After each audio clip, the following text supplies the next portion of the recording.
I think short term, if you're a short term trader, you're looking for the shining object that the market's looking at.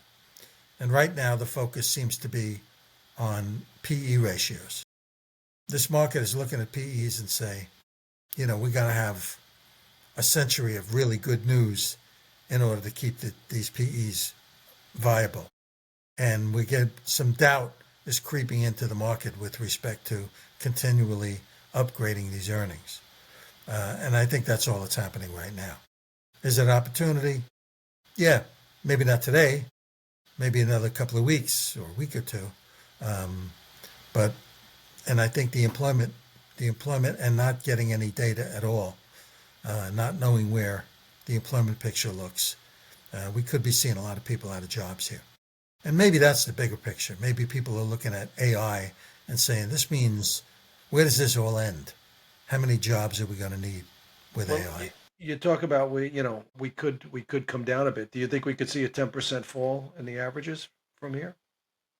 Uh, I think we could see a severe uh, liquidation event of the leveraged positions. My question to you is how much of this market is in weak hands? That's why I bought Well, Robinhood puts. yeah. I bought Robinhood puts because I think your leveraged players are in Robinhood. They're the guys looking at their cell phones and saying, "Oh, what can I do to buy 100 shares of this?" Lever up, and I think they're completely leveraged. They're buying, writing options to the extent they can. Uh, and some people are making money by writing puts, and you get a drop of 10%, and all of a sudden they have to buy these positions. They got to finance these positions. So the leverage markets are the ones that are vulnerable. Now, if you could tell me which markets they are, then I could make myself about 20 million bucks. But Well, I think it's certainly the computer stocks, the Nvidias of the world, Nvidias of the world.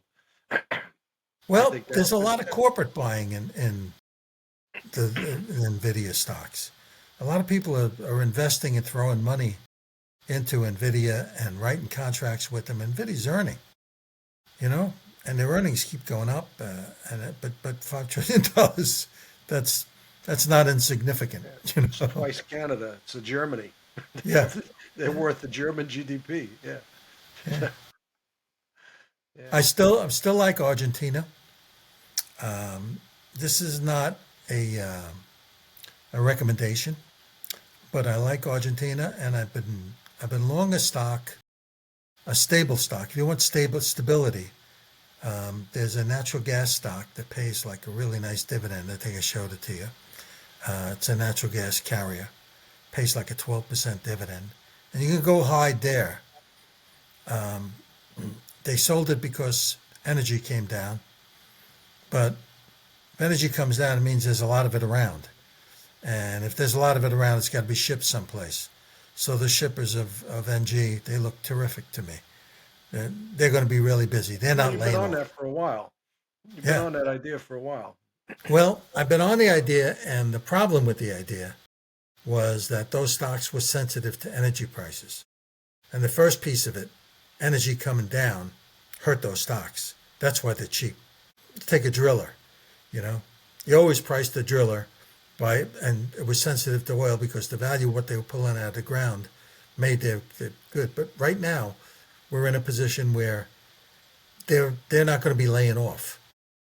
The natural gas carriers, Trump is going all over the world saying, don't worry about it. We'll supply you with energy. You don't need Russian energy. India, you don't need Russian energy. We'll give you energy. How's that energy going to get to India?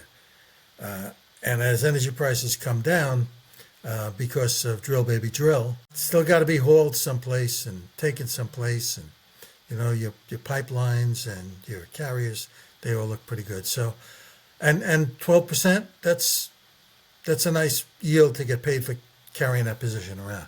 Yeah. So I like that.